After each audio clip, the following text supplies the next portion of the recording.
Hi, boys and girls. My name is Mrs. Riolo, and today we're going to read a book called Working Dogs.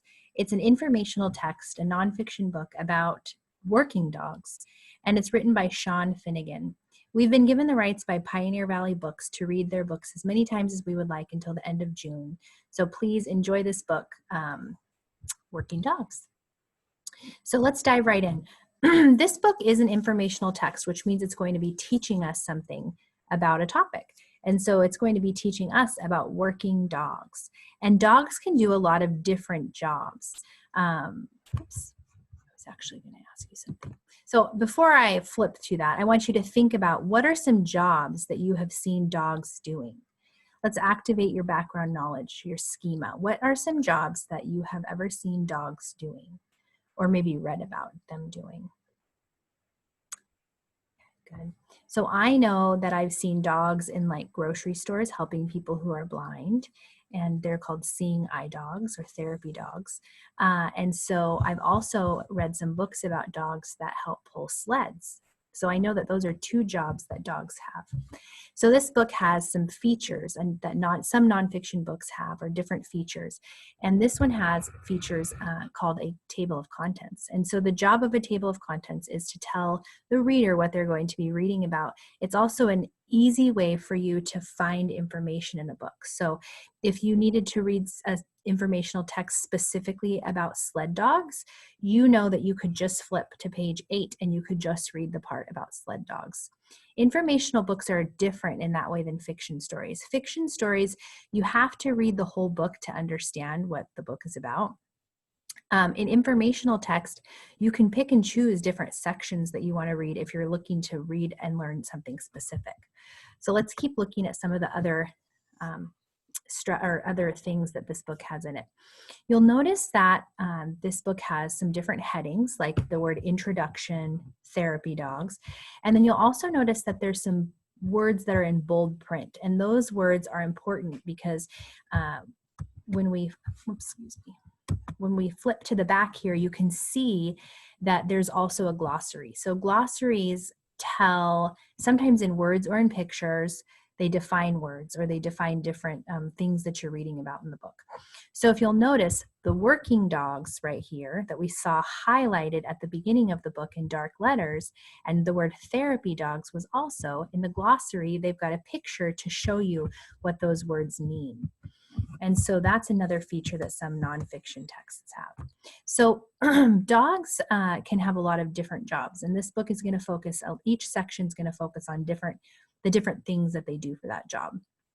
So one job that dogs have is that they're called therapy dogs.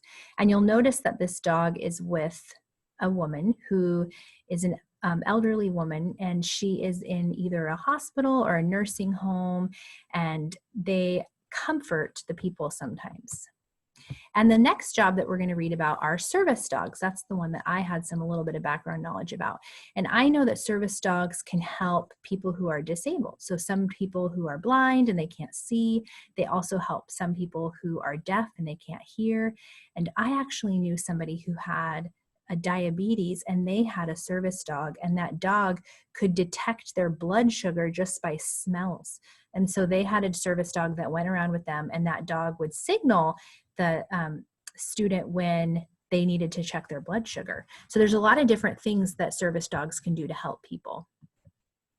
This is a search and rescue dog, and so if people are missing, they use their super strong scent to find missing people. These are sled dogs, and sled dogs can help they usually work as a team to pull a sled on the snow, and they're very fast. This is a hunting dog, and so hunting dogs help hunters to be able to track birds or different things that they're hunting, and they also can retrieve those animals if there is an animal that needs to be retrieved. And this back here is our glossary. So as we read today, Working Dogs, I would join you to read along with me. And I also want you to be thinking about new facts that you learn as you're reading. And we're going to be doing some writing about that at the end. So Working Dogs. Introduction. Dogs are good pets. Some dogs can be more than pets. They can be trained to help people. These dogs are called working dogs. Therapy dogs. Some working dogs are called therapy dogs. Therapy dogs help people in hospitals and nursing homes. People like to hold and pet the dogs. Service dogs. Service dogs live with people. Some service dogs help people who are blind. Some help people who cannot walk. Some help people who cannot hear. Service dogs go everywhere with their owners and help their owners do many things. So I want you to use the information from the text that we just read about service dogs and tell me the 3 examples that they gave of the type of people that service dogs can help. They have blind, people who can't walk, and people who can't hear. Those were the 3 examples that the text gave you. Search and rescue dogs. Search and rescue dogs help people who are in danger. A rescue dog can save people when they need help in the water. Search dogs help people find people when they are missing. They use smell to find the missing person. Sled dogs. A team of sled dogs can pull a sled over snow and ice. Sled dogs carry people and things that people need. People have races with sled dog teams. Sled dogs can run very fast. So what are 2 ways that sled dogs help people? They can carry people, they can carry things, and then they can also help people win races. Hunting dogs. Hunting dogs help people track animals. They help the hunter find animals and birds. There are many kinds of hunting dogs. This hunter and his hunting dog are tracking birds. And then we have our glossary in the back. All right. Boys and girls, I'd like you to share maybe 2 interesting things that you read about working dogs with somebody in the room.